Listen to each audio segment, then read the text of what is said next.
रामायण। मैं काल हूं, शाश्वत, अविनाशी, त्रिकालदर्शी। रावण के अत्याचार से तीनों लोकों में त्राही त्राही मच जाती है।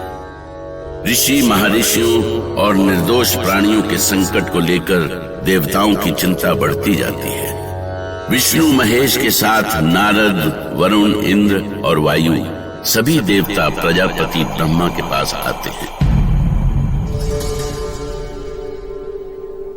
रक्षा करे चतुरानन, रक्षा करे परमपिता। आंखें खोलिए ब्रह्मदेव, आंखें खोलिए।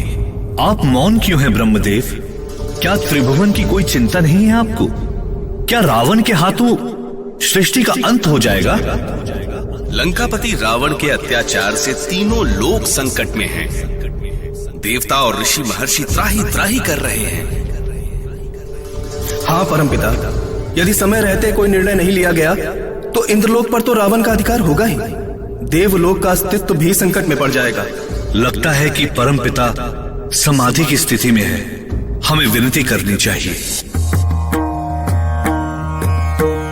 हे चतुरानन सृष्टि प्रणेता, हो प्रसन्न, हो प्रसन्न।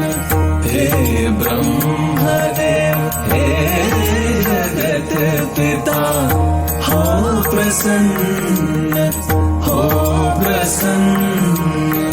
विपदान पड़ी संकट में है सारा संसार।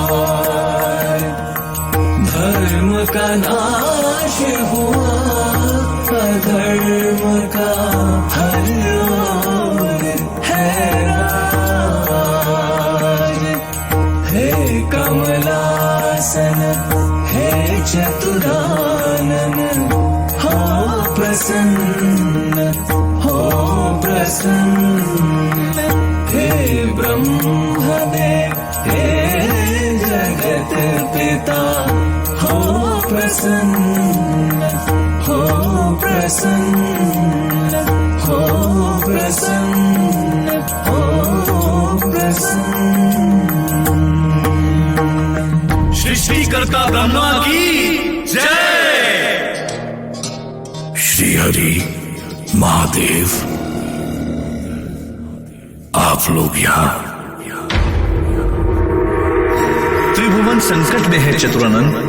यदि रक्षवंशियों को रोका नहीं गया तो तीनों लोकों में अधर्म का राज हो जाएगा ब्रह्मदेव। हाँ चतुरानन, ये घोर संकट की घड़ी है। ऐसे में आप ही कोई उपाय कर सकते हैं। हमें आपके आदेश की प्रतीक्षा है। शीघ्र निर्णय लें परमपिता।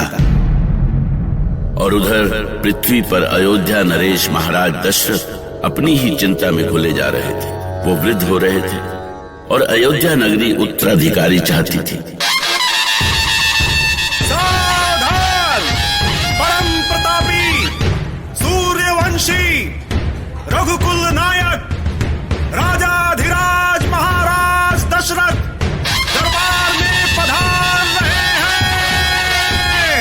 अयोध्या नरेश महाराज दशरथ की जय! अयोध्या नरेश महाराज दशरथ की जय! शांत शांत, आप सभी लोग शांत हो जाएं। हमने ये सभा अयोध्या वासियों की कुशलता जानने के लिए बुलाई थी, किंतु किन्हीं कारणों से हम आज की ये सभा नहीं कर पाएंगे। हमें क्षमा करें। महामंत्री सुमंत, ये क्या हो गया महाराज को? ऐसे सभा से उठकर क्यों चले गए? मुझे भी आश्चर्य हो रहा है। महाराज ने पहले ऐसा कभी नहीं किया। हाँ, महाराज कई दिनों से चिंतित भी लग रहे थे। उनको ऐसा चिंतित मैंने पहली बार देखा है। किंतु अचानक वो गए कहाँ? अवश्य गुरु वशिष्ठ के पास गए होंगे। सुमंत ने सही कहा। महाराज दशरथ गहन चिंता में डूबे हुए सीधे गुरु वशिष्ठ के पास पहुंचे। पर महाराज दशरथ क्या सोच रहे थे? क्या उन्हें उनके साथ ही रघुकुल का दीपक बुझ जाने का भय नहीं था?